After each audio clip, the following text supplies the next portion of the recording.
Hi everyone, welcome back to our Eclectic Soul Podcast Book Club series. Yay! Yay! I'm Jen. That's Jen. Hi. Guess what book we just finished? Yes, we just finished A Court of Wings and Ruin. And boy, was it a wings and ruin. There was a lot of wings and there was a lot of ruin and there was a lot of tears and there was a lot of upsetness and there was a lot of me wanting to punch people out. Oh my god. But anyway, where did we left off at? So we started at chapter 49 and we are at the end of the book now because we finished it. Mm-hmm. And for those of you who don't know, this is the first time that Jen is reading the book. Mm-hmm. And I have read it before. Multiple times. This would be my third time. Mm-hmm. So. Yeah. This book is a roller coaster ride. The second one had a lot of beautiful moments in it. And stuff to be to treasure and behold, with some moments of things like, why would you do that? And then the whole ending of that book too is crazy. Very crazy. I think the end of every one of these books so far has been a little why would you end it this way? Why would you do it like this? Why did you, and then when you find out the beginning of the following book, you know. But out of all of the endings, this one got me the most. It's more of an action book because of the battles and all that stuff going on in it too. But still, it kind of hurt, you know. Just, this one's just was sadder. Yeah. And it's also the longest one so far. God, yeah, even though it looks smaller than the second one, I think they printed it with smaller font, but it's actually longer. Yeah, it took a lot longer to get through than the other one. Yeah, it was 3 parts. Yeah. But there's just... But we did a whole part this weekend, so we have a lot to cover. Yes! It was crazy. And when we're talking about parts, we mean the dramatization. Yes, because we listened to the action, the live version of it, so it wasn't like just a book on,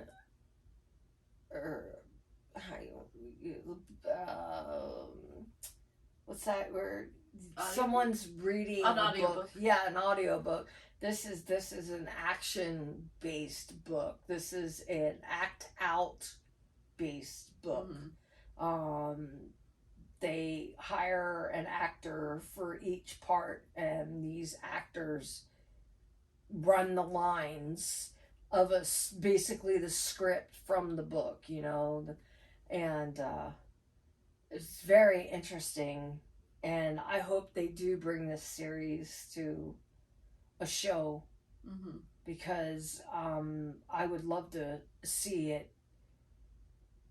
You know, we've heard it, but I would love to see it unfold. The last time we heard anything about the show was, at least from what I know, was in August when the author was, she did an interview or something, and she said she was with the writers writing the show. Yeah, but just even hearing this on this way, but I would love to see it act out, you know. Yeah.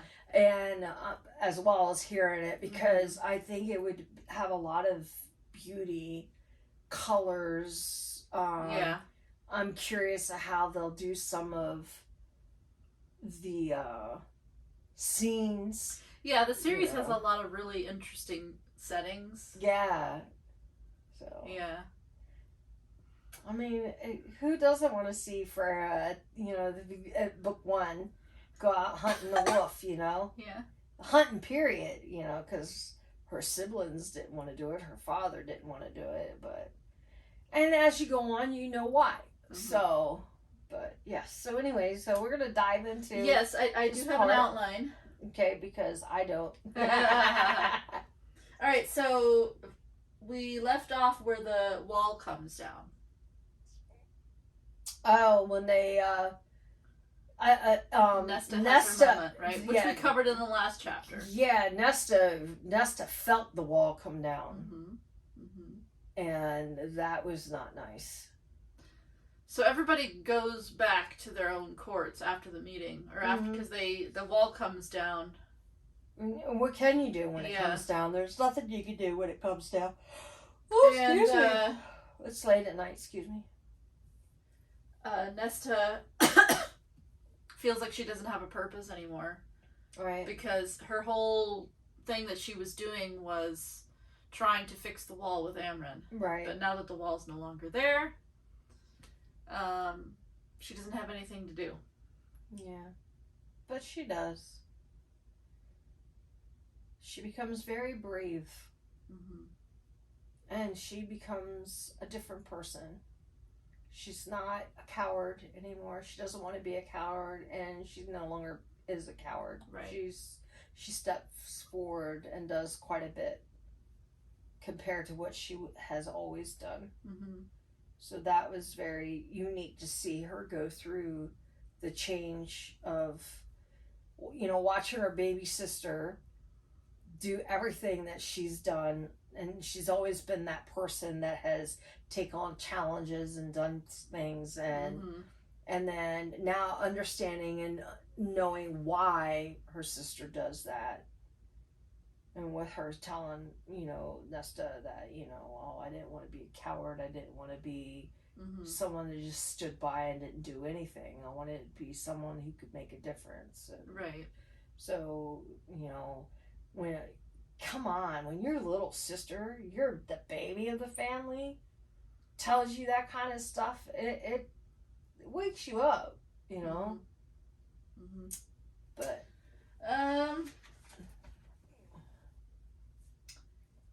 Feyre makes a bargain with Bryaxis. She talks it over with Amren, and Amren's able to break the wards to let the Bryaxis out of the hole in the bottom of the library. Yep. And it's basically she makes a bargain with him and saying, if you come and do this for me, what would you like to have? And he had to be within reason, and the only thing he wanted was a window to see the stars and the moon and the sun. Yeah. That's all he wanted, and he would do whatever she asked of him to do. And because they knew that they were outnumbered, without trying to even draw in more people, they had this. He became a trump card. So if she needed him, he was there.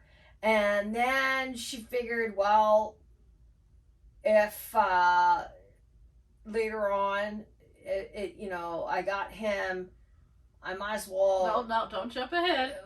Well, I'm just saying, I might as well keep my other options open, Yeah. And so, she's playing around with some things. But some things happen, and it caused her to take that particular road. And we'll get there. Yep, we're going to get there. They are very concerned, and when I mean they, I mean the inner circle, are very concerned about the humans. And they decide that they're going to go to the human lands. Technically, it's Elaine's idea. But she basically says that maybe they can, maybe the...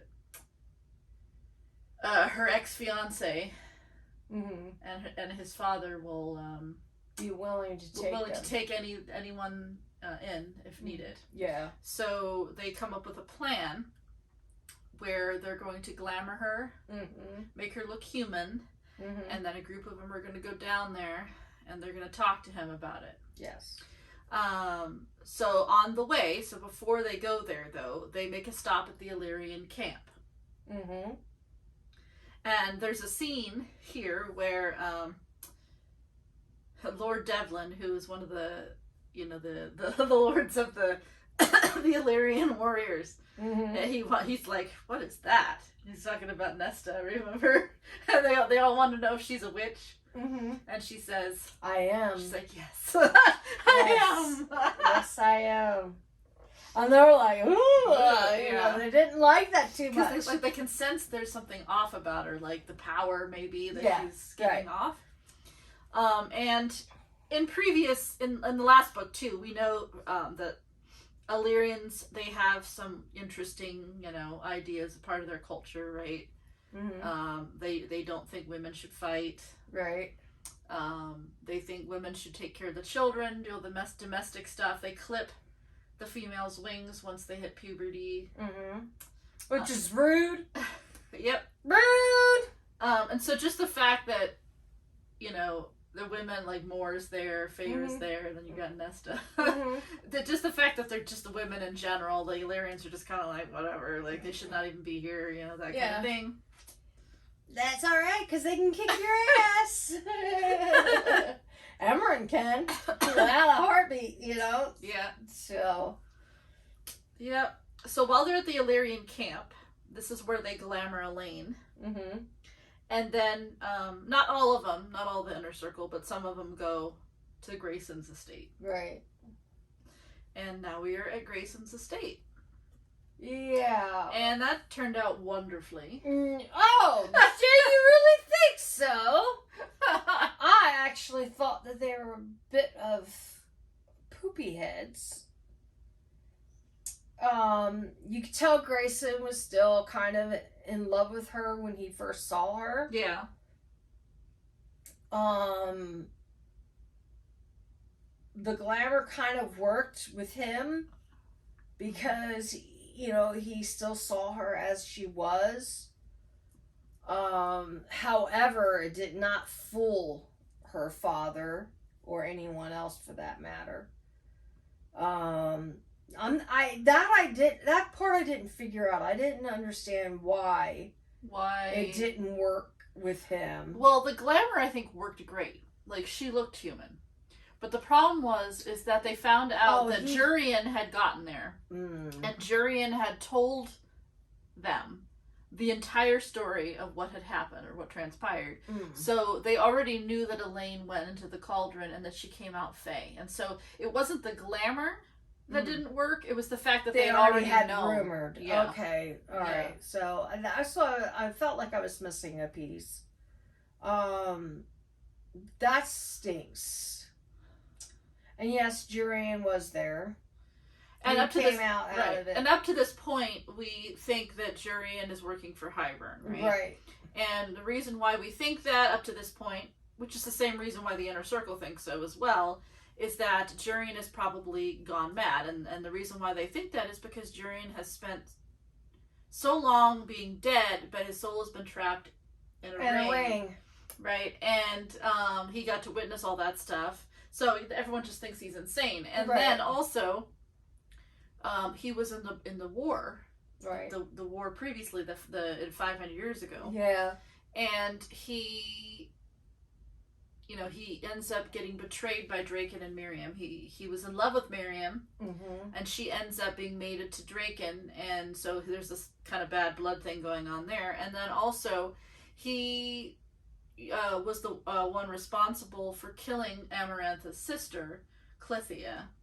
He basically pretended to be like in a relationship with her to basically be a spy, and then he ends up betraying them.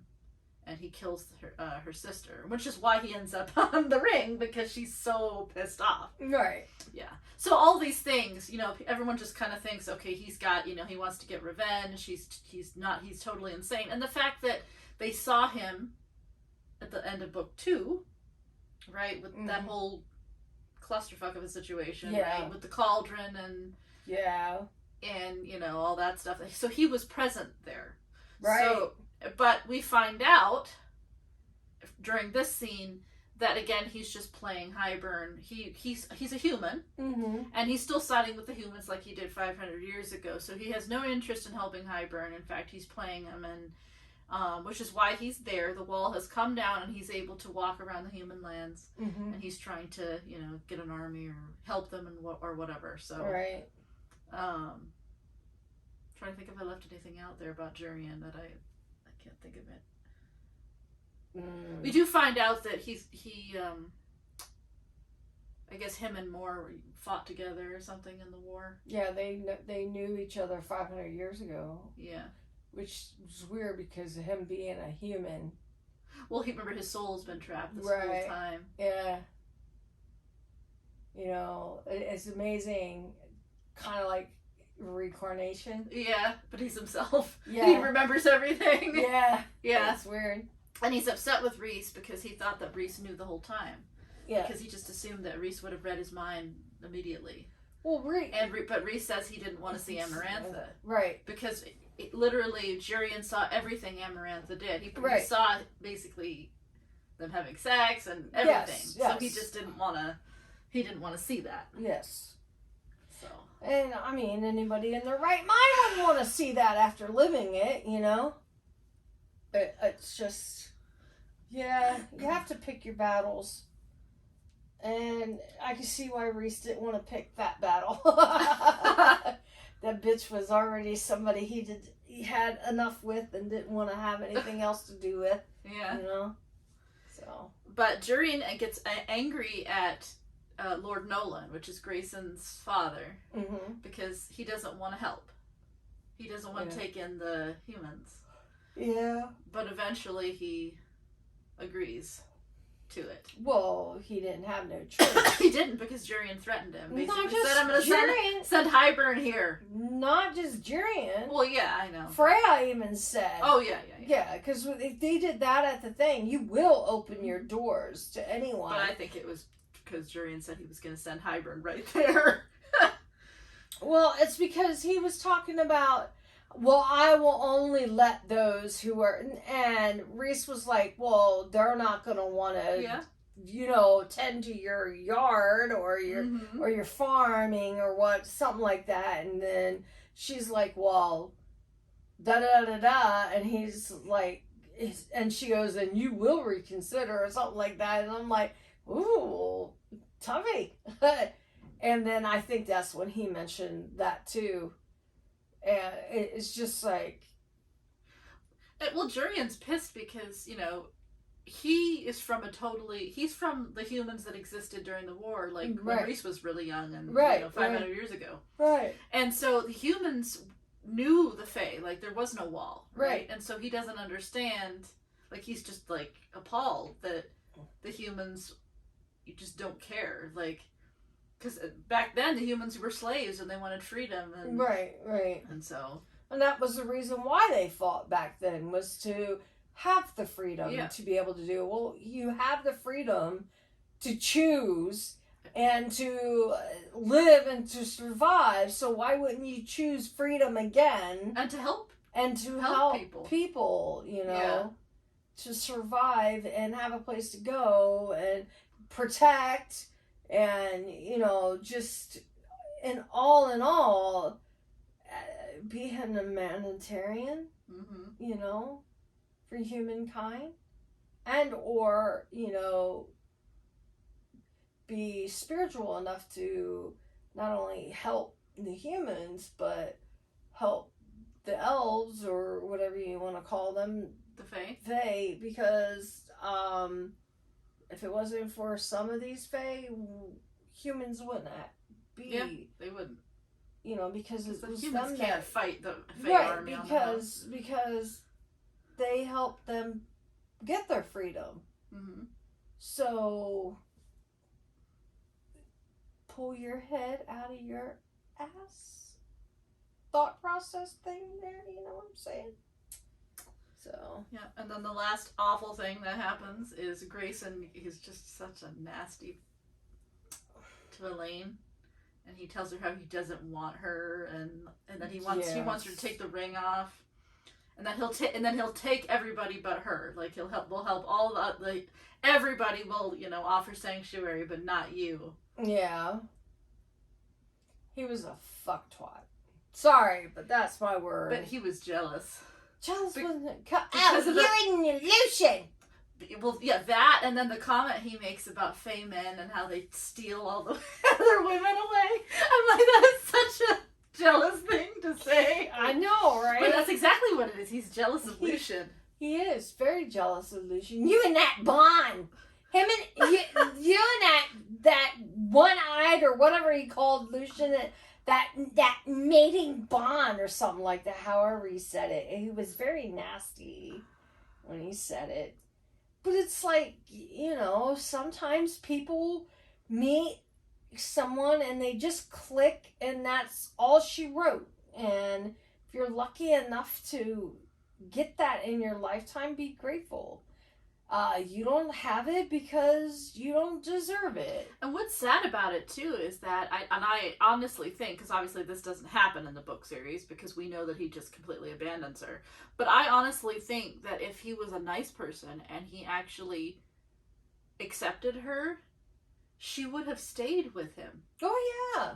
Because just because somebody is bought or mated doesn't mean that they necessarily live out their lives together. Right. Though she could have basically told him that she was rejecting the bond. Right. And yeah, he's a human and he would eventually die.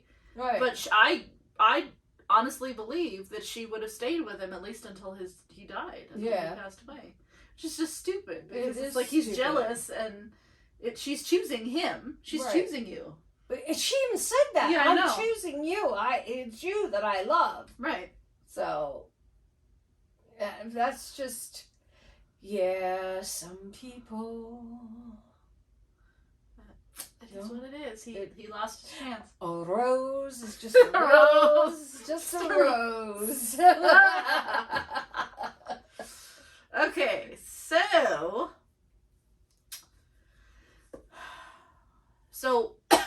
while they're at Grayson's estate, Jurian does tell them something very important. That Hybern is going to attack the Summer Court tomorrow. That is true.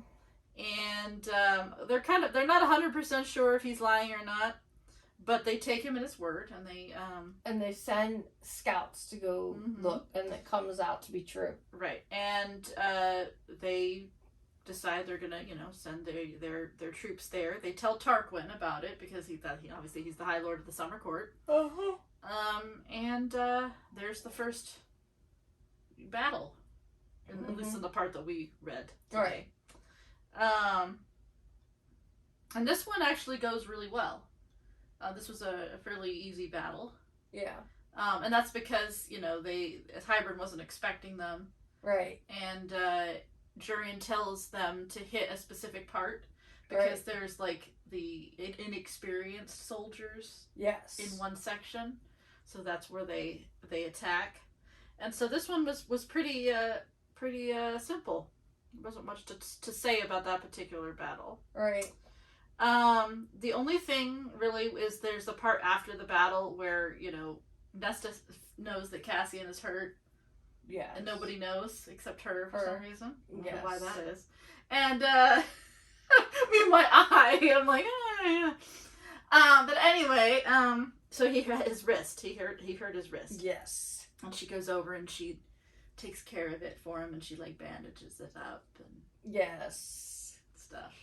These two, if they don't hurry up and get it on, you're gonna eat your words. You're gonna basically like, I hope they never get it on again. Oh my God, the sexual tension in there between them two. You can feel it in this book, in this part. From this part on, you can just there's no ifs, ands, or buts at all. You know without a shadow of a doubt from this end of this scuffle to the end of this book how these two feel for each other. It shows in not such obvious ways you would think that it Yes, and I'm going to say something, and I will put a spoiler warning like I usually do on the screen. But, I mean, I can tell you because you won't care, but just, I'll let it for everyone else, I will put a spoiler warning so you can skip it. But, they are mates. And I think it's pretty obvious. This particular scene, you can see it very, very well. Mm-hmm. Because, and again, we've talked about foreshadowing. I mean, the author does foreshadow everything that happens. Yes. So, in this particular scene, you can see the foreshadowing. Obviously, there's other scenes as well that show this, but nobody knows Cassian is hurt. She knows, and that obviously is because they have a bond, and so that's how you know that they're mates. Right. and it just keeps it adds from that moment on. Mm-hmm. It just keeps adding the way that they look each other, the way that something else transpires in another battle. Mm-hmm. And it's actually gut-wrenching what you hear her going through. And it's, you want everything to come out right. Mm-hmm. Yeah. Okay, so moving on.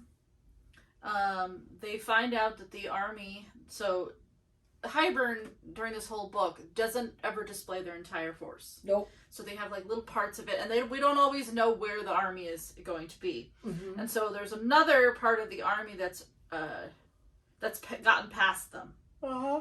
And they have to figure out what to do because, they don't have a lot of forces. Right. No, they don't. So this is where they come up with that little plan to where they glamour the army. Mm-hmm. And so to make it look like they're still there, but then they're going to send the army up to meet them. Mm-hmm. And so this is where Rhys and Feyre make an illusion. And I think Cressida helps as well. Varian's sister. Mm-hmm. And then this is where the other battle takes place. So by the time they get there, everyone's tired. And then they find out that the other army knows that they arrived, and so their whole thing of surprise is ruined. Yes. And this battle, it doesn't go as well. And we didn't mention in the first battle, but Feyre doesn't fight, just because, again, we've talked about this even in the last episode. She's never fought in a battle before. Right. And so she's not going to be, in there, fighting everybody. So she's up on top of like a hill and overlooking the battle with Nesta, mm-hmm. and Mor is there. Mm-hmm. And I don't know where Elaine is. She might be in the tent. I don't remember. But she's not in the battle. But Feyre decides that she needs to find the Suriul.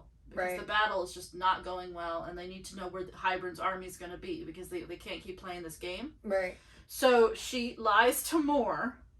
Tells Mor to go join the battle because she knows Mor wants to. Yep.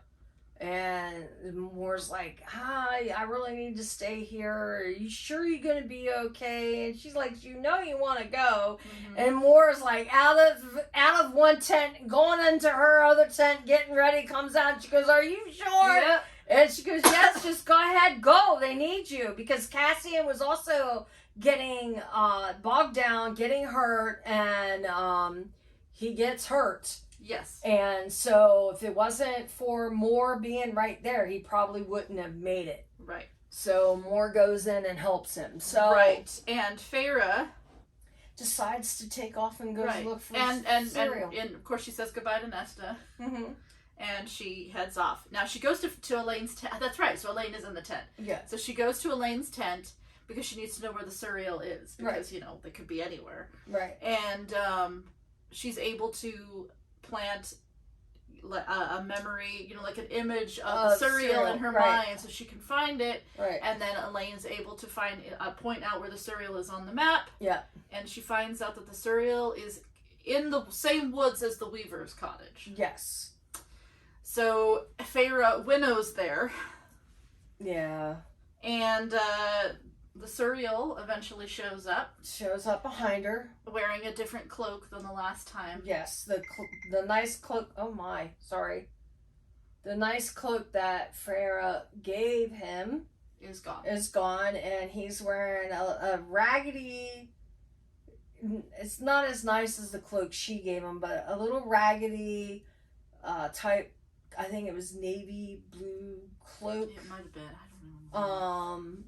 But it wasn't the same one. It had a few holes in it from what she said, because she was like looking at him from a distance and saying what he was wearing. She found it odd. She goes, he must have did a favor for someone else.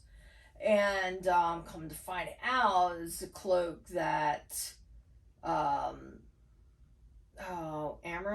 No, not Amren, not Anthe, and that freakazoid. King of Hybern. Yeah, she does talk to the Suriul for a little bit. Yes, the Suriul answers her. And she asks some questions like she always does. She finds out where their forces are. He doesn't really know, from what I remember. He doesn't because know, he but can't see. Right, he tells her what she needs to know. And then he does tell her something about the book. Something about a certain page or something. I don't remember what page though. Yeah, that the answer to the cauldron or whatever was found on such and such page, which wasn't really for the cauldron. It was for Amren, which we find out later. And he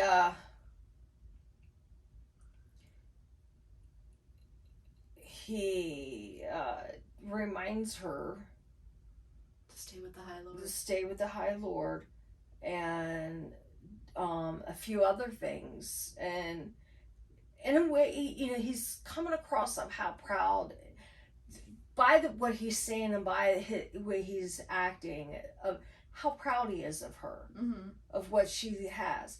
And he has always been pleasant with her. And she's didn't even have to catch him. Yeah. And he was willing to tell her anything. Right. And then out of nowhere. Well, before you go into that, I want to say something about what you just said. Uh-huh. So, like, if you go back to book 1, right, when she first catches the Suriul, she has to make a trap for it, obviously. Well, they assume she had to. Yeah. But she had to catch it, we'll say. Yeah. And it didn't. In the first time, it doesn't trust her, right? And those creatures, I think it's the Naga, I believe. Yeah, the Naga. Come and she frees the Suriul, right? And then ends up, with the Naga there, right? So, right. And I think that's what initially makes the Suriul trust her, because most people would have just let the Suriul die, save themselves, right? Yes, right. Because when and then also that's the first time she says, "Stay with the High Lord." Yes, he says that in the. And she thought he meant Tamlin, and that's not who he meant. We find that out now. Well, I did anyway. You find that out in the second. I think you find that out in this, or is it you find it out now? I don't remember. No, that's when she says I realized that it was Rhys and not Tamlin. So. Yeah, and then in the second one, it wasn't that loose. He could have gotten out of it. And not only on top of it with the first one, not only did she cut him loose with an arrow, let him out of it, she also killed a Naga that was trying to get to him. So, when someone does that, and then of course he heard word of her, the second book, I do believe, that she gave stuff to the people of the water. Well, yeah, but I don't know if the Suriul. I thought someone. Well, I mean, he knows all. Yeah, so I'm sure he knows that, but. But he could have gotten out then with that, and he didn't. Yeah, he didn't have to be caught. He purposely got caught. Yeah. Because he knew that she was going to trap him again, and because he'd already been trapped, he could have gotten out easily. Yeah. But I think he was already fond of her. Yeah. And You know? he trusted her that if Right. anything was going to happen, that she would let him go. Right. So, but yeah. But no, this last time though. Well, Ianthe shows up. Yeah. Well, actually, she's talking to the Suriul, and then the arrows hit him. Yes. And then Feyre finds out that it's Ianthe. Yes. And that Hybern has, like, did something to her mind so that she, was able to, because you know how Feyre did all that manipulation on her mind. Feyre can't get into her mind. Yeah. So she could beat herself to death again. I still said she should have just had her kill herself, then we wouldn't have to worry about any of this. But I was most devastated with the fact that they killed him. And the cloak that they gave him had a tracking device only to be triggered when Freya was around. Mm. That's the only reason why they found him. And evidently he knew that. Yeah. And he knows all. Right. Yeah. And so Freya wanted to save him and desperately tried to save him and had her chase her away from the body and had whoever else was with her follow. I think it was just a guard or something. Yeah, well, there was two because there was 3 people that followed her. And they followed her all the way to the Weaver's cabin and inside, and she closed the door. Yep. And the Weaver got to eat. Oh, yeah. Yep. And she went back to try to save, tried to help, and couldn't. Right. That was the first time this book made me cry. Yeah. Yeah, that part really, that's a devastating part. Even after reading it, more than one time, it's still really, really sad. Yeah. I mean, it's sad now, like when you read book 1 and you get this to the Suriul, it's even sad when you do a reread of it because he's gonna yeah. And then I can't remember who showed up there to pull her away from him. Helion. Okay. Yeah, Helion. And you find out later why Helion was there. Because much later. Yeah. But Rhys sent him there. Yeah. To make a bargain with the Weaver to fight for them. Right. Yeah. And I guess that it was an added bonus having the 3, the breakfast, the lunch, and the dinner to show up at once for her to go, oh yeah, sure.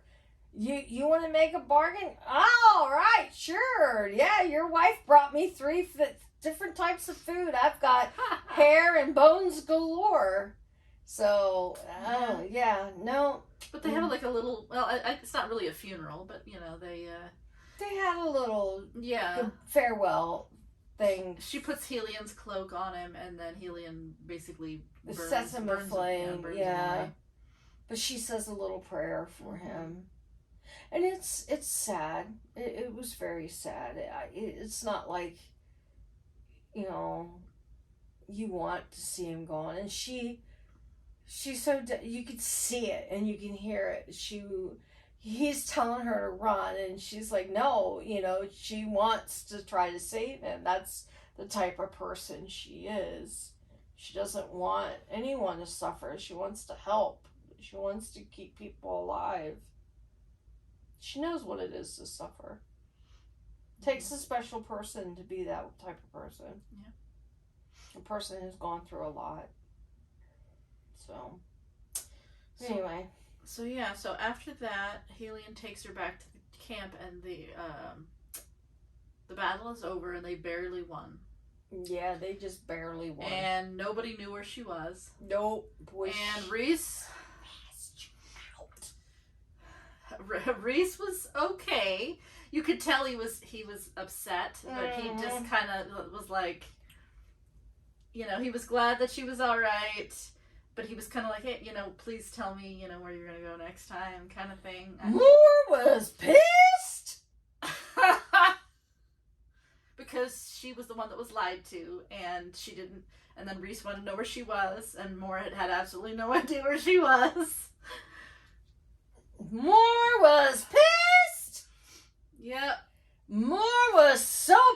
she confronts Feyre. You lied and she was to me. mad Well, because you lie Nesta- all the time. Because Nesta basically covered up for her. Mm-hmm. And, yeah, she lets her have it. But then, of course, Feyre... That's her habit. So, yeah. Says that she's a liar, too. You know. And the whole thing about how she strings Azriel along. What the hell's going on with that stuff. Yeah, and you know, we all want to know why. But then... And then, Amren shows up. Yeah. And stops the whole thing. Yeah. And, yeah. And basically, they're just not speaking anymore after that. No, they're not speaking for a little bit after that. Yeah, for a little while. Yeah. Yeah. Oh, Lord. The other thing that also happens, too, is Cassian is really badly injured. I mean, I guess he had, like, a huge cut like, down here, and his, like, intestines was hanging out. Yep. If it wasn't for Moore and Azriel holding his intestines in and winnow him away from there, yeah, that wasn't so good. It was not so good at all. And the whole time, what's her name? Nesta is watching it from up above, you know, at that campsite that they were at. Yeah. And that had to be hard. Yeah. You know. And Rhys was really pissed, and they. Oh yeah. Oh. Because he gave him an order, and Cassian didn't listen to it. Yeah. It's like, when do you ever listen? And boy, and them two fault. It's like everybody was at each other in a sense because they were all stressed out. They were all tired. Shit happened. Stuff, you know, people felt like they were being misused and lied to, but basically what it was is that they were all just overworked, strung out, and stressed out. Yep. So. Yep. We also forgot to mention the Suriul told her that Nesta can find where the army is by tracking the cauldron through the bones and the stones. Yes. And that's what happens in this next scene. Yes. So when Amren shows up, she brings the stones and the bones. Uh-huh. And then they go back into the tent, and that's when Nesta does the scrying with it. Yep. She goes, what do I do with it? Well, I don't know. What do you do with bones and stones? This is basically what she said. And she goes, well, I don't know. Maybe you just grab them, and she just pulls them out and says, whoa. And they went completely like a little circle around a little spot on the map. That easy. I know, but that's how it popped out. Yeah, I mean, technically, she didn't want to do it because she's scared of the cauldron. Yeah. And Feyre actually had to go in there and help her in her mind. Yeah. Because she was freezing. Like, she went into her mind and tried to find the cauldron, and then she was, like, freaking out, and then Feyre had to go into her mind. And that's when they saw the enormous army that Hybern had. Yeah. And then Feyre was able to, like, pull her out. Yeah. And then she cast the bones. But it was cool how the bones just circulated around the spot where they were at. Mm-hmm. Yep, and they find out that the army is in the human lands. Yeah. In a really bad location where it's like there's no way that they were going to have an upper hand in this battle. And they have so many soldiers. Yeah. That they're completely outnumbered. Yeah. And they don't know how they're going to help the humans. And they have, like, the army, and then they've taken some of the higher... Yeah. Which, as we go later on, we find out why they have the higher elevation, too. Mm-hmm. Which is sad. Oh. That night... Uh-huh. Feyre has a dream. And then she gets woken up because of this weird feeling. Mm-hmm. And come to find out, Nesta and Amren also had the same weird thing happening. Yep. And then, the cauldron is there. Mm-hmm. The cauldron, like, I guess the metaphysical part of the cauldron, not the physical. But, right. And then eventually it just disappears. The energy of the cauldron just disappears, and then they find out that Elaine is missing. Yes. Bastards came and took her. Yep, the cauldron took her. Because when Nesta goes to scry for it, it finds out that Nesta cares a lot about Elaine. And so it takes Elaine, because the cauldron's pissed at Nesta. Well, they took Elaine. No. The cauldron takes Elaine. The King of Hybern didn't even know anything about it. The cauldron takes her. It lures her out by kind of like a siren, sort of. Yeah. Leads her out. Obviously, the King of Hybern, tries to figure out... Because when... I'm jumping ahead, but when she arrives, when Feyre arrives at the camp to get her out, Jurian tells her that the king is trying to figure out what to do with her. Because he wasn't planning on having her here. Oh. Yeah. So, the cauldron just summoned Elaine out. Because it's pissed off at Nesta. Well, it could be pissed off all at once. Because it wants its power back. So, anyway, so Feyre and Azriel say that they're going to go get her back. Yep. And Feyre changes into Ianthe. Yep. Because Ianthe's already dead. Yep, and they're hoping that nobody knows yet. Yeah. And they basically go to camp, into the camp. Yeah. And Azriel is invisible because he can turn into shadow. Right. And she walks in as Ianthe. Mm-hmm. And she sees a girl on a... Like, she's being tortured, I guess. Yeah, like up on on the wall, or or tied up or chained up in between stakes or something. Yeah. And it reminds her of the other girl that she found dead like that. It reminds her of Claire. Claire, yeah. From the first book. The girl that she when Rhys didn't know her name, and he asked her what her name was, she gave her neighbor's name. Claire's name was her neighbor when she was poor. Right. Thinking, that it wouldn't be a big deal. Mm-hmm. And of course Rhys tells Amarantha. Mm-hmm.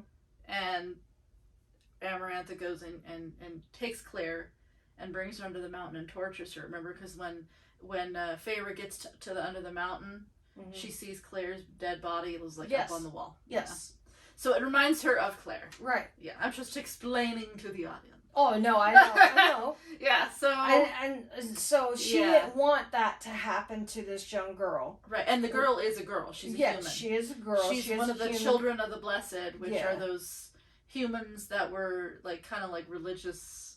They believed that Fae were, deities. Yeah. Yeah. And, she was screaming in pain and everything. She didn't want her to be tortured anymore. She didn't want her to end up like Claire. So she wanted to rescue her as well. Mm-hmm.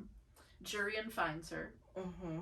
He first thinks that she's Ianthe, and then when he gets close, he realizes that she had to make a fake, thing and everything, and her costume isn't exactly right. Right. And he notices that it's not really her. And he kind of helps her. So he's like, oh, you've been hitting on me this whole time. Well, you probably should keep doing it. Because, Ianthe's a big slut. Yeah. And she hits on every man that there is. Yeah. And then she tells him that she wants to save the girl. And he says that he will get the girl if she can find a way to get the girl out. Yeah. And he says, say that you need to pray before the cauldron. That's how he gets her into the tent where the cauldron is. Yeah. And then eventually they get in there and they get Elaine out.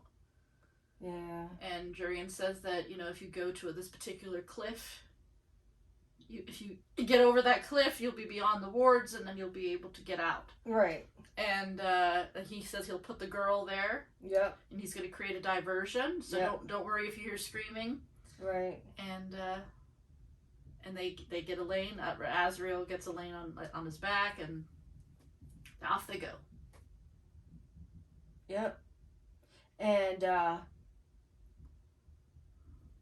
they everything works out. And then all of a sudden, they're being hit with arrows. And they're being hunted by hounds. Yep. And then they hear the hounds being attacked. And she turns around and it's Tamlin.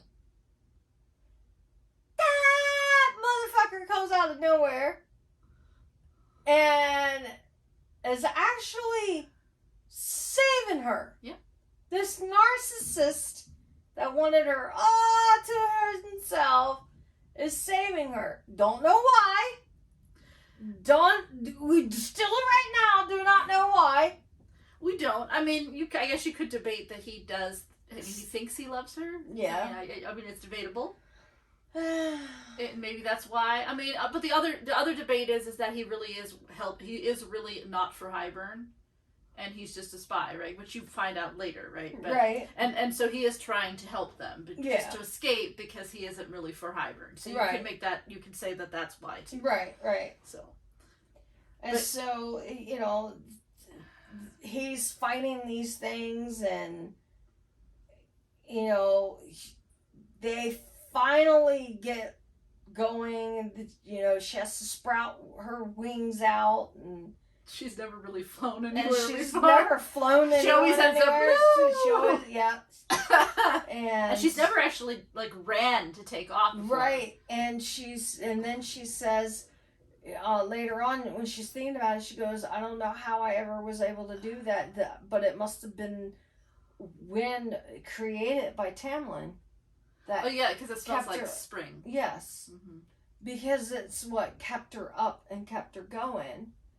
And so, and then, what's his name? Is Asriel? He's there, taking his time waiting for her to make sure she stays right with him before. And he has both girls too. Right. So he's got Elaine, which has got the chain wrapped around her and her legs are flopping free. And then the other girl, she's like, if you don't put your arms out, he ain't gonna be able to catch you. And she's like, ah! So she's kind of wrapped around his waist in a sense, holding on for dear life, And these three are boggling in the air, and they're moving further and further away. And as long as she can stay in the air long enough till they get away from the wards, that they can win a home, then that's what it was going to take. And that's what it did take. So she didn't see what else happened because she heard a yelp or something, and she wasn't sure what happened to Tamlin. She couldn't see after that. Yeah, Tamlin, the last thing that she sees is Tamlin, he jumps off the cliff, I think, and then he winnows out because his cover was blown, right? Because up to this point, he's been pretending that he's still working with Hybern. Right. And then, of course, there's a part, too, where... Asriel's in the air, and I think it's a hound jumps, and he lands on his back, and then he rips. Oh my God! Yes, his wings. But he's still able to keep up. Yeah, he gets down the middle of his back. Yeah. And Elaine kicks and kicks and kicks the dog and kicks him off. Oh my God! It was so. Just listening to that was intense as hell. So they go back, and they are saved. They are saved. We're saved. And when they get back, this is when Moore apologizes because she realizes that they might not have come back. Right. And she didn't been able to say she was sorry and that she cares. Yep, and then this is where you find out all this information about Moore and why she has not accepted Asriel. Spoiler alert! If you haven't read this part, if you've not read this book, do not listen to this part. Skip it. Jen will tell you where to skip it to. She is not into guys, she's into girls. That is right. And actually, but she does love. She loves Asriel. Asriel. That is her brother. That is her family. They've been through hell and high water. She does love him. She does care about him. It's an unconditional love. But she's not in love with him. She doesn't even know if she could be in love with him because she'd rather be with a female than with a male. Right. But she can't really tell her family that or anyone else that because they would never hear of it. Right. I think she would be okay telling everybody, like the inner circle, right? If she was okay telling Asriel, right? And then I think she's also just afraid that it'll get out, like someone, somehow it'll get out, and then her family will find out about it, and then there'll be asses to her. I mean, they've already been asses to her, but they'll just be worse. Excuse me, I'm sorry, it's getting late. I'm yawning. Yeah, it's Brian. But it's already open once, and then maybe he's shutting it. Oh. We were so going back to something we were talking about in the last episode. And I get this is a spoiler again, so of course this is just a theory, but I'm bringing it up now. So I still think, just like I mentioned in the last episode, and again I've read up to the Court of Silver Flames. I still think that Mor and Asriel are mates. And going back to mate lore, and just what we talked about with Elaine and Lucian and Grayson and all that, right? Mm-hmm. Just because people are mates does not mean that they end up together. Right. But we do know that you can reject the bond, right? So just because Mor is not all about Asriel and doesn't want to be with him does not mean that they're not mates. So I still think they are, and the reason why I think they are is because the way that Asriel acts is just not normal. The way, you know what I mean? Yes. To be pining after her and react the way that he does when things happen to her, it's just too weird. Like, it's not normal behavior. It's the way that a mate would react. So she's just basically rejecting the bond. And it's also, I also think that that's something that the author wanted to put in there, right? Because up to this point, right, you've only seen real mated people, right? You've got Rhys and Feyre. You know about Tamlin and his parents were mates and they were together, and then Rhys and his parents were also mates and they were together. And you've got Cassian and Nesta, who eventually will end up being mated at some point. And then you have Lucian and Elaine, and it's kind of like the author, and again, I'm thinking this through, the author, you hear that people are supposed to reject this bond, but yet we haven't seen it yet. And to me, this is a perfect example. The author is going to set this up, right, to show a rejected mating bond. So that's also where I'm getting my theory from. Okay. But anyway, spoiler is over. I will... Next! Okay. So... where do we go after this? Where do we go? Bot. Oh, jeez, it just gets worse. Well, what the hell did I write here? I don't know. It's your handwriting. Oh, they winnow all the humans out. Oh. Because remember, they find out that because the Hybern army is in the human lands, they want to save as many lives as they can. Yes. So they go to the human lands, and everybody just tries to winnow out the humans, and they send them to the summer court. And they do this all before the night. Yeah. All night long before they start fighting the next morning. So they're depleted in energy and everything, but even the ones that don't want to leave get made to leave anyway. Because if they stay, they're going to die. Right. So, and they're all taken to, was it Summer Court? Yep, Outside Summer Court. Because it's the closest. Yeah. Yeah. And, it just gets going downhill from there. And then also, Feyre decides that they're really going to need all the help that they can get, so she needs to go get the Oroboros mirror. Yeah, in the middle of the night. Yeah. While everyone's asleep. She decides to go get the Oroboros. And she's really not too afraid of what she sees in it. No, well, we don't see it. It kind of like shows the beginning and then it cuts, and then you find out how badly she took it later. Yeah. But it's really funny that when it said that it could see this thing moving, and then she went to go stab it, but there was nothing there. It was snow. I was like, right then and there, I was like, no, that's because that was a beast of yours. So it's probably something she could turn into. It's her. Yeah. It's basically, it's her. It's what. Yeah.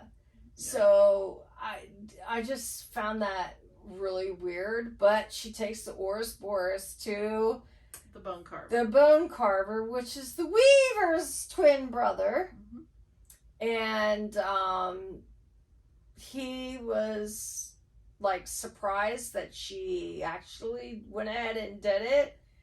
And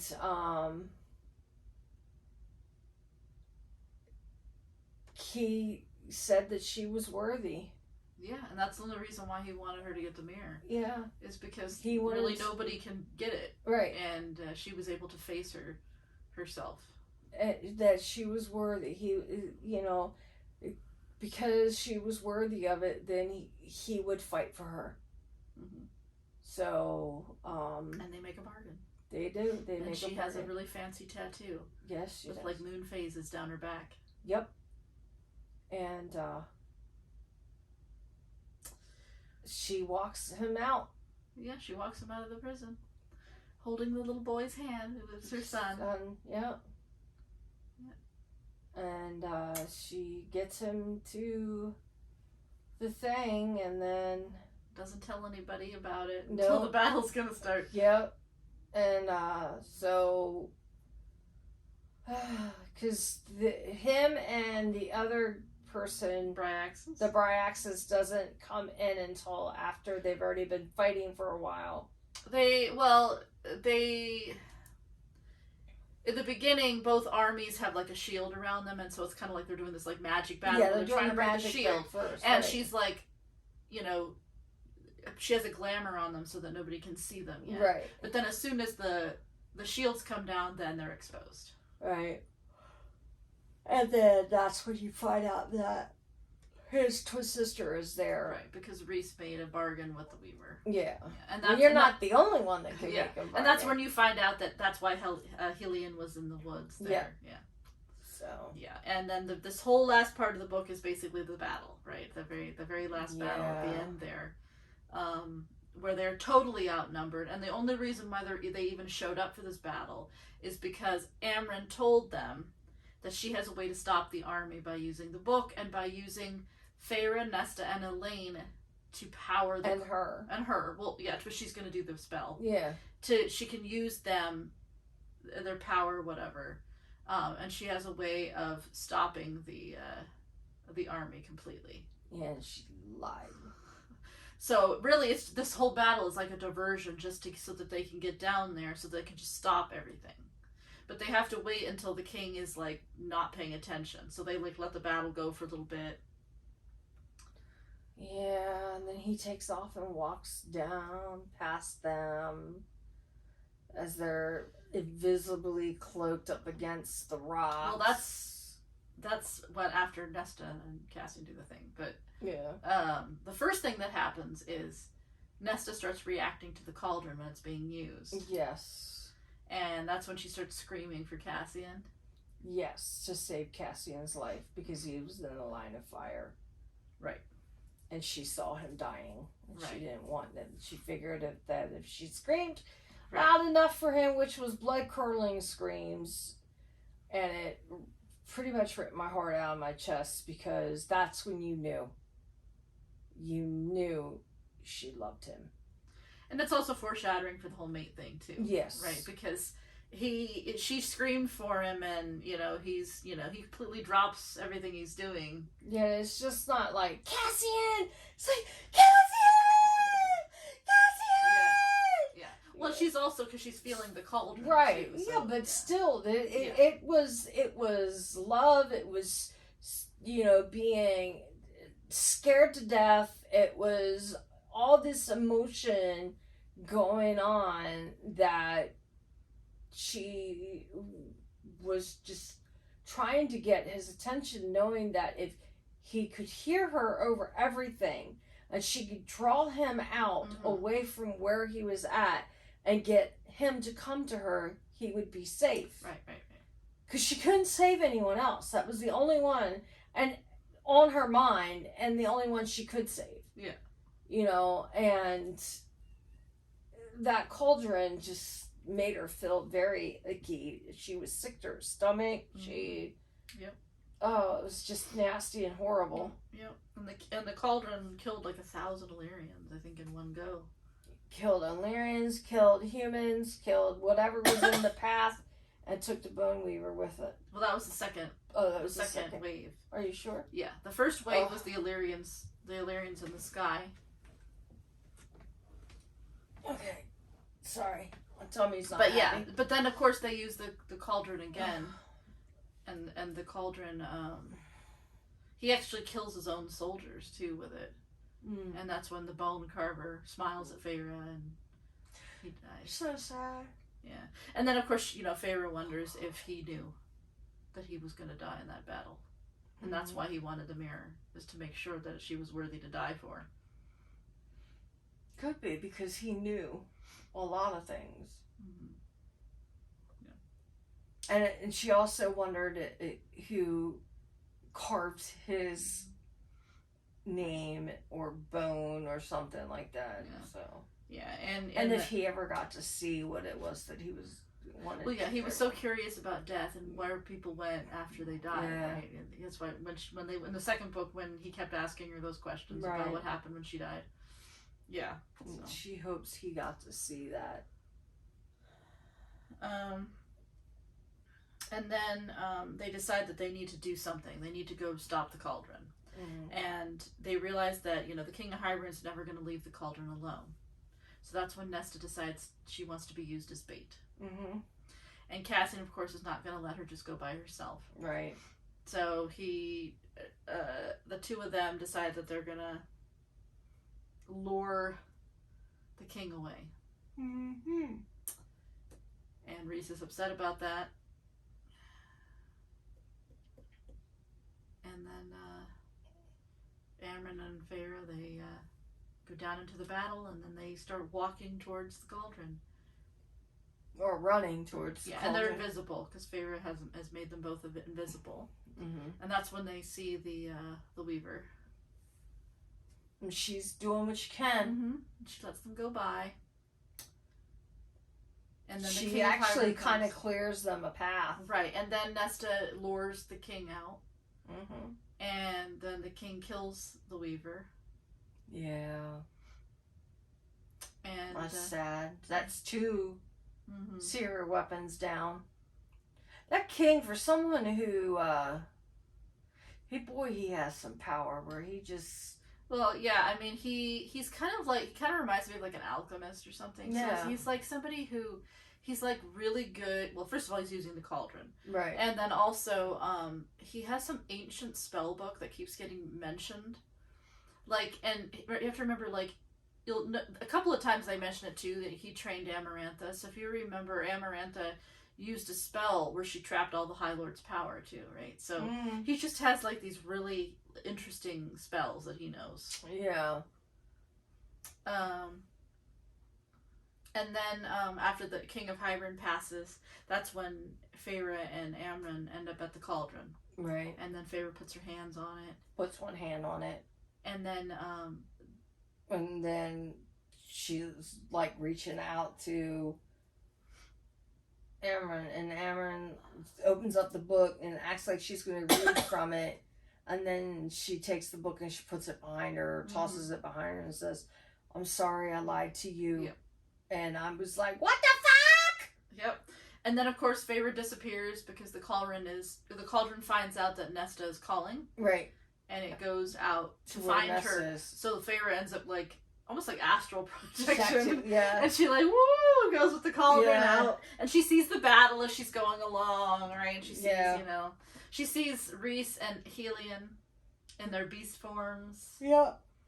And then she ends up where Nesta and Cassian is. Yeah.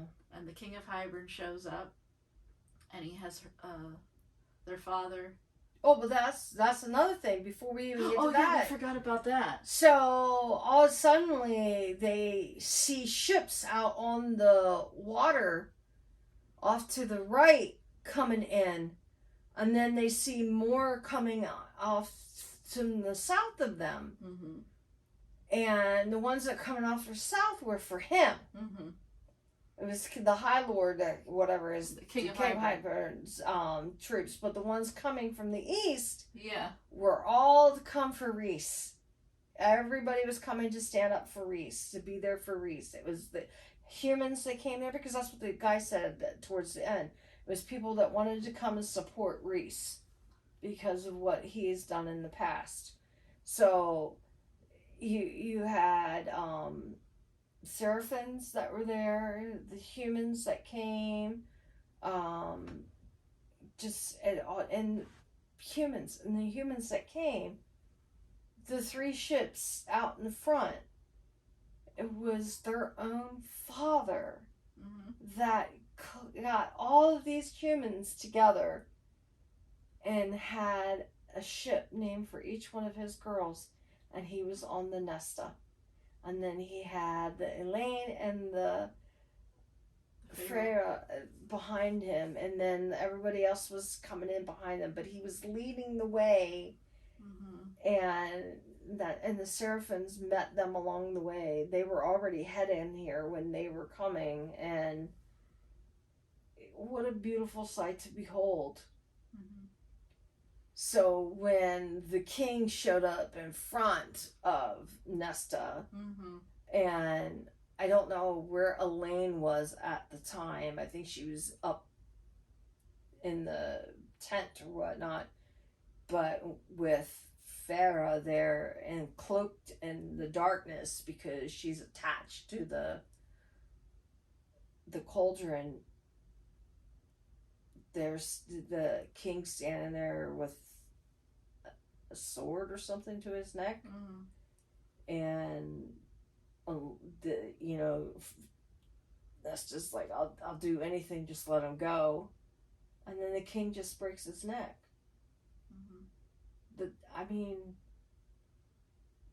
It's absolutely horrible. You see your father do something immaculate that he hasn't done it in a very long time, because he has not been himself, or if ever, because since his wife died, he let himself go. And here he, he's been gone for a while. The girls didn't know where he was, but while he was gone, he's collecting humans that want to live a better life, want to have something worth saving, who want to put this guy in his place and make sure everybody's free. And his life is snuffed out like that, because King Hybern is just the most greediest individual ever. He didn't care. He doesn't care. She was even willing to make a bargain with him, to make a deal, to even said I'd give you whatever you want. And he doesn't care. He killed him. He didn't care. He doesn't care. So what do you do with someone that doesn't care? What do you do with someone that doesn't give 2 shits for anyone's life but his own? What do you do? What do you do besides fight with him? Yeah. You try to fight him, and he wants to kill the man you love, who's injured, laying on the ground after he comes down to protect you. And then you pick up a sword wanting to protect him, and you try to use what little bit of magic you had left in you that was still a part of you in the cauldron, and you could not do enough damage to him, and he still came at you. He still came at the man you like. And then it takes your little sister, well, your middle sister, to come out of nowhere with that one knife. Truth teller. The truth teller. It's Azrael's knife. That Azrael gave him. that gave Elaine, that he has never given anyone. Right. But he gave it to her. Mm-hmm. And she took that and stabbed him in the fucking neck with it. And stuck it in further, and then her sister got up and just cut it off. And cut his head off. Yep. And still didn't even know what she was doing, and she's standing there holding the head, looking at it, and like she doesn't even know what she's doing because she wasn't even herself. Mm-hmm. The cauldron had taken her over at that moment. I mean, I'm glad she did that. I was waiting for her to say, "See what I'm doing? I'm gonna kill the rest of you." But she didn't do that. But the hell that those three girls, and then Elaine sees her dad laying there. But the one part where Freya said that she saw Nesta go over and look at their father, mm-hmm. and gently close her father's eyes and kiss his forehead before he did that. That whole scene, that whole act, that bit of war, that was the hardest part of that whole book for me. Mm-hmm. This book. For me to listen to. Because everybody was hurting. Mm-hmm. Cassian was hurt. Azrael was hurt. Freya was hurt. Elaine was hurt. They all had different types of hurt. Whether they were bleeding, cuts, emotional pain, physical pain. They were all hurting. All the High Lords that fought. Mm-hmm. All of the humans that fought. All of the Fae that fought. They all had some form of hurting. But when they were, the only way that they were really going to survive came after that. Yeah, because Farah ends up back at the cauldron. Right. And she ends up back in her own body because the cauldron basically kind of goes to sleep, sort of. Like, after the whole scene, that scene we just talked about. Yeah, and Amren's like, wake up, snap out of it, wake up, smack it. Hitting her face. And she's like, I can see Amren hitting my face. And I'm not quite, it's like, bitch, somebody would have hit my face. Somebody would have gotten hurt. And then she's like, I'm going to kill her. She looks at, did. Yeah, so I'm going to kill you.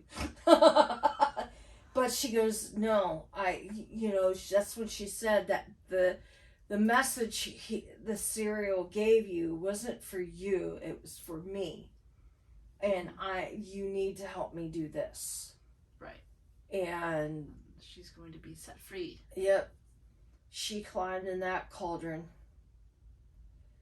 and had a hold of, because meanwhile she's still holding on to the cauldron with one hand, and with the other hand she is got a hold of Amren. Amren tells her what to say, and she's citing this, and there's some guy standing there with them. Varian's the one that's in because love with he Amren. Didn't want Amren to go. Yeah. And Amren's warning was, don't run when I come out, because I don't want you to distract me. Mm-hmm. I want to go after what I need to go after. And she goes, I don't want to do this because you said you won't remember us, you won't know us. Mm-hmm. And then after she comes up as the angel she is, out of all of that, she's released from the body she's in, and she looks down at Freya and kind of like gives a little nod. She's like, I see you, and she looks down and she sees everyone else, and she kind of like knows who's what, and she goes to work. And then you hear Rhys saying, if she comes at you, don't run from her. Do not run for her, because it will distract her from what she's doing. It's in other words, if you run from it, then that gives her reason to come after you. If you aren't afraid of it, it's not going to attack you. And she goes through and she plummets the rest of that army to shit. Till there's nothing left of it. Yeah, and then she just disappears. And then she goes out to the boats and gets rid of all the boats. I mean, every last bit of that army is gone. And after she gets done with the last boat and she's off over the water, boom, she's gone. Yep. Excuse me, I'm not feeling very well right now. And then the cauldron breaks into 3 pieces. Yeah. And then Freya feels like there's something voidless or shadowed or dark from within it trying to come out. And the world won't exist without the cauldron. Right. The cauldron is what created everything. Everything. Won't exist without the cauldron, right? And so they had to put it back together, and Rhys shows up and he goes, I'll help you.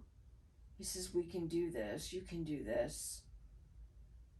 And he stands there behind her, gives her the support, and helps her. And then it really wrecks me. Because you hear him saying, I love you. And then a few more minutes goes by and he goes, I love you. And then she turns around after the cauldron's completely put back together. She turns around and looks at him, and he is collapsed onto the ground. And she gets down to him and tries to wake him, and he's dead. And then she has to beg everyone to do what they did for her. And they're like, but you were human. And she goes, what makes the difference? You don't know unless you try. And then so Tarkin, I think, is the first one to do it. And then they all give him a little teardrop of their magic. And then Tamlin's the last one that shows up, and he goes something to her about, I hope you're always happy. Yeah, like be happy. Be happy, Freya. Yeah. And he gives the last little bit of what needs to be. And then slowly but surely she's yelling at him, don't leave me, please stay with me, stay with me, stay with me. And he still hears her. Yeah, she's like holding on to like the bond, which I guess is like really, really faint. Faint, yeah, because him being dead, there's no bond. It's kind of like leaving. In the first, if you remember the first book, how like she was like out of her body, and she kind of like stayed because he was holding on to her there, right. And it's the same. It's basically the same. Yeah. So he was willing her to be there, and that's what she was doing. Yeah. And sure enough, he finally opened up his eyes and coughed and breathed, and I'm here. And then, there was happiness later throughout the last 15 minutes of what was done. But still, that whole fight scene, from the time the Suriul died to up until Rhys took another breath, I was a wreck. Because I wasn't expecting that. And I wasn't expecting a rematch or it's someone bringing someone back the same way they brought Freya back, because it was already done. Yeah. You know? But I got why, well, you were human.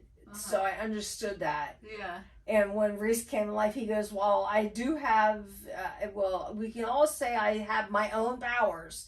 Yeah.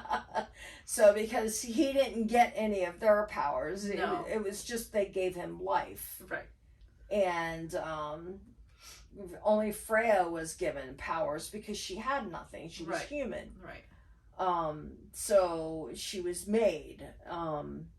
But yeah, no, that was heart-wrenching. Oh, man. And the little jokes that they had with each other. And, yeah.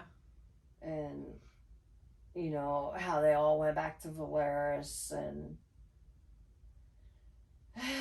celebrated with alcohol. I'm getting the good bottle. I'm getting the oldest bottle you got. Yep. And just having that camaraderie, that family unity, being underneath the same house again, and you know, that was good. Oh, and we forgot to talk about so after the girls wreaked havoc on the asshole king, and Freya was done with the cauldron and everything, and they all met around their dad's body. They said goodbye to their dad, and Freya had one little spark left in her because she was really tired and has no energy. You know, the magic is not quite there. She needs to, you know, regroup, replenish, renew herself, and just enough spark to send her father. Lucian shows up. Yeah, Lucian shows up. And Elaine actually talks to him. Yes. He asked if she was okay, and she said, yeah, I'm okay. And then something else transpired, and then she goes, are you okay? She actually asked him if she was okay. So I think them two are gonna slowly but surely, maybe in the next book, come together a little more. Because, you know, now Elaine has to move on from being hurt, wanting to take the ring off, wanting to move past what Grayson said to her, and get over the fact of the ignorant, rude things that was said to her. So, and then by the end of the book too, like, you can tell that she is more herself, right? Because the beginning of the book, she wasn't talking, she wasn't eating, and she, at the end, she's like, oh, I want to make a garden, and she's talking, and she's actually smiling, even after all the stuff that's happened. Yes. You know, and she's talking to Lucian, and so she's like made a full recovery, as much as, you know, anyone can. I mean, obviously everyone has issues, but but she's more herself, and she's moved past a lot of the stuff that she's gone through. But Nesta, this character, you can tell by the end that she's really not well. No. After her father died, she doesn't talk to anyone. You'll notice at the end where everyone's having a good time, she just goes to her room and shuts the door. She's not present for any of that stuff. She's not smiling. She's not... And a lot of it, too, I think, is, you know, going back to, we talked about this in the earlier episodes, about how angry she is, and how everything about her is this anger that she holds on to, and how much she hated her father. And I think the fact that all the stuff that happens at the end, where she realizes all the stuff that he did, and then how he dies and all of that, I think that she's having a hard time putting it together. Right, because she spent her entire life hating him. Oh, and then I didn't mention this, but I thought that it was very interesting, the choice words that Elaine said when she pushed that dagger in to his neck, "Don't touch my sister." You've never heard that ever come out of that girl's mouth. She was never anyone to ever say anything rude. She didn't like violence. She stayed away from it. But boy, was she pissed.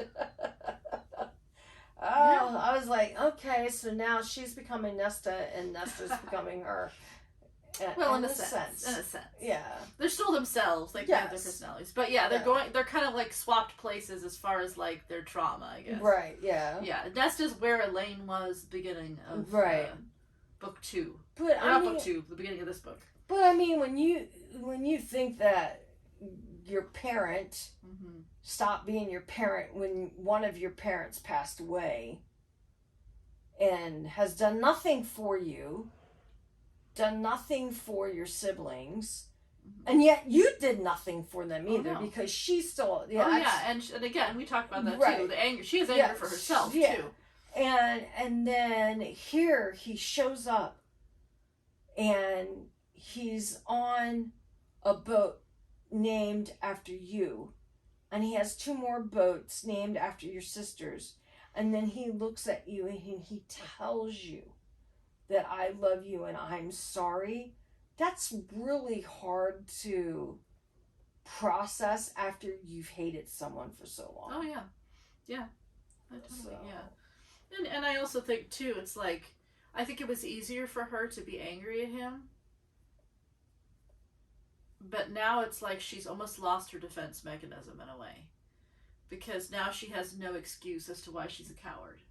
Yes. Because before she's like, oh, well, my father, you just put all the blame on him, everything, right? But now, if he's redeemed himself, now it's just her who's the problem. Yeah, but she's no longer a coward either. No, but I'm saying from internally, her own inner dialogue or whatever, you know? That's just, So, but yeah, this is book 3. This is book 3. And we finished it. And we're not starting 4 until next month.